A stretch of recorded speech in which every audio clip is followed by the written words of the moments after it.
صلی اللہ علیہ وسلم بیان میں کیا ہے؟ 92 کس کے نام کے حروف ہیں؟ سرکار کے نام کے حروف ہے، محمد صلی اللہ علیہ وسلم کے حروف اگر ابجد سے دیکھو تو 92 ہوتے ہیں۔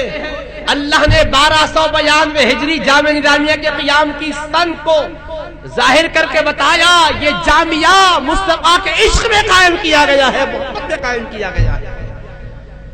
اللہ کے حبیب کی محبت کا یہ درس دینے والا جامعہ ہے، میلاد مصطفیٰ کا فیض بھی ہے۔ اسی لیے شیخ الاسلام جب حیدرآباد کو آئے اللہ کے حبیب کے حکم سے تو کیا کیے؟ پورے ہندوستان کا تم جائزہ لو، ربیع الاول کی 12 تاریخ آتی ہے، میلاد پاک کا اہتمام کرتے ہو لوگ، آج حیدرآبادیوں کو میلاد سکھانے کی بات کرتے ہیں۔ اہل سنت کا عقیدہ حیدرآبادیوں کو سکھانے کی بات تم کرتے ہو، ارے یہ اہل سنت کا تو قلعہ ہے یہاں جامعہ نظامیہ۔ ہاں، اہل سنت کے نام پر خدا تم کو بھی فائدہ پہنچا رہا ہے، شکر کرو ہماری عوام سے تمہارا کچھ فائدہ ہو رہا ہے، ورنہ یہاں اللہ کا شکر ہے کہ یہ عظیم قلعے کو شیخ الاسلام نے قائم کر سنیت کے لیے ایک عظیم حصار کا بنا باندھ دیا آپ نے۔ اور آپ نے کیا کیا؟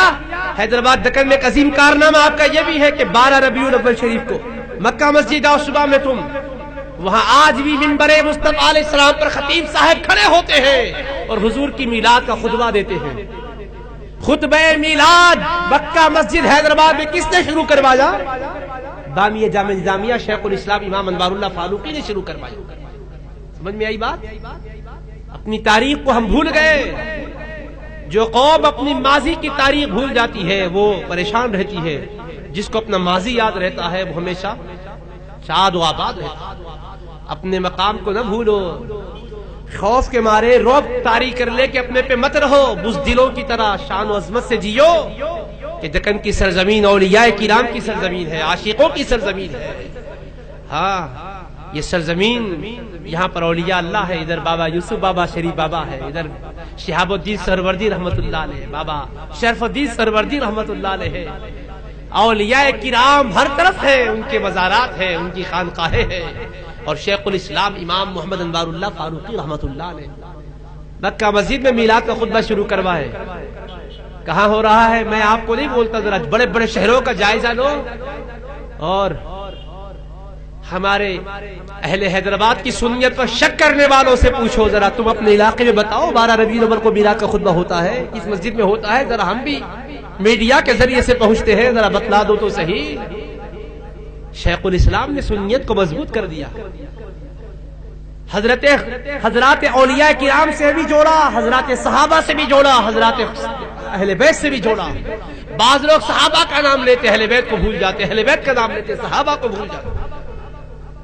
آپ نے مکہ مسجد کے اندر آج بھی جاؤ تم پوچھو، خلفائے راشدین کے جو وفات کے دن ہے وہاں پر آپ نے باقاعدہ فاتحہ جاری کروا دی، قرآن خوانی ہوتی ہے، فاتحہ خوانی ہوتی ہے۔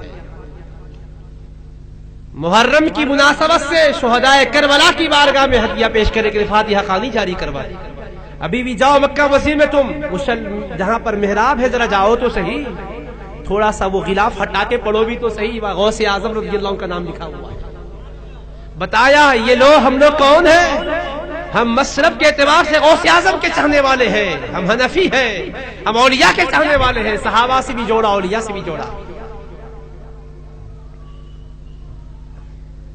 ایسا مضبوط کر دیا، پھر کتابیں بھی تصنیف کی اور کتابوں کا عظیم ذخیرہ دے دیا کہ یہ میرا ادارہ ہے، یہ میری کتابیں ہیں۔ اس میں کیا ہے؟ قرآن و سنت کا عظیم ترین پیغام موجود ہے، دلائل کے ساتھ عقائد بیان فرما دیے گئے ہیں۔ خواہ کے لوگ اپنی نادانی اور جہالت کی وجہ سے بھٹکتے پھرتے رہتے ہیں اور غلط تبصرہ کرتے رہتے ہیں۔ میں آپ سے عرض کرنا چاہتا ہوں کہ بہت سے لوگ ایسے نکل گئے ہیں کہ بندہ نہ عیسائی نہ موسائی بلکہ پیسائی۔ بھئی آپ کا مذہب کیا ہے؟ جی حضور پیسہ ہے، امت میں تفرقہ ڈالو اور جیب گرم کر لو۔ بھئی یہ صلح کلی ہے، وہ فلاں ہے، نفرت پیدا کرو، اللہ کے رسول اسلام کے چاہنے والوں کے بارے میں تان کے جملے بولو۔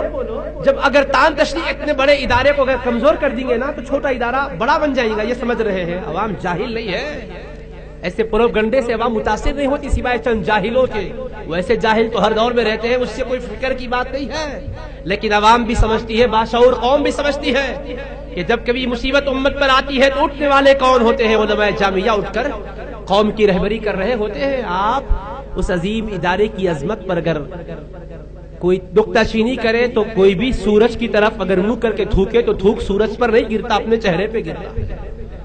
آئینے میں جا کے تھوکنے کے بعد دیکھو کس کا چہرہ خراب ہو، میں تھوکا دیکھو، میدان میں تھوکا بولے تو بولے بے وقوف، تو گھر میں بھی تھوکا تو تیرے منہ پہ ہی گرتا تھا، تیرے بیوی بچوں کو معلوم ہوتا تھا، میدان میں تھوکا تو سارے لوگ دیکھیں کہ تھوک تیرے منہ پہ ہی گرا۔ اس جامعہ پر تھوکنے کی بات کرے تو کہا جاتا جی تھوک، ایسے لوگ اپنے منہوں پہ تھوک لے رہے ہیں تو ان کی تھوک ان کے اوپر ہی گر رہے ہیں۔ جامعہ سے کوئی اس کا سروکار نہیں ہے۔ اللہ پاک نے شیخ الاسلام کو وہ شان دی کہ انہوں نے اس کو اینٹ چننے سے تعمیر نہیں کیا، عشق مصطفیٰ سے تعمیر کیا ہے۔ عمارت آپ نے جو بنائی ہے یہ اینٹ چنے کی، پتھر کی گچی کی عمارت نہیں ہے کہ اس کو توڑو تو ادارہ ختم ہو جائے، عشق و محبت مصطفیٰ سے آپ نے تعمیر کیا ہے۔ قیامت تک اللہ کے حبیب پاک کے صدقے میں ولی کا فیض جاری ہی رہے گا انشاءاللہ، جاری ہی رہے گا انشاءاللہ۔ سنجیدگی سے علماء جامعہ خدمت انجام دیتے ہیں، گالی گلوچ سے معاملہ نہیں ہوتا جناب۔ آپ اپنے گھر کا بھی جائزہ لے لو، ذرا بچہ شرارت کرا تو گالیاں دو، شرارت کم نہیں ہوتی، اس کے بعد اور باغی بن جاتا۔ اور ایسے لوگ کہ ان کی تاریخیں ہمارے سامنے ہیں کہ ان کے بچے خود باغی ہو گئے، بچیاں بھی باغی ہو گئی، بے حیائیوں کے راستے پہ چل گئی۔ اسٹیج پر خود اگر ہے تو کیا ہوا، گھر بھی آپ کا کہاں ہے، ذرا سلامت ہے کیا؟ آپ کی شدت نے تو آپ کے گھر کو جلا کے رکھ دیا ہے۔ تو شدت سے کام نہیں ہوگا، حکمت سے کام ہوگا، محبت اور رافت سے کام ہوگا۔ غوث اعظم کی مجلس میں کتنے لوگ رہتے تھے؟ 60-70 ہزار لوگ رہتے تھے۔ آج لوگ کہہ رہے نہیں جی وہ انہوں آئے تو انہوں آئے تو وہ سلح کلی بن جاتا ہے۔ ارے بے وقوفو، تم بے ہمت ہو، کم ہمت ہو۔ میرے غوث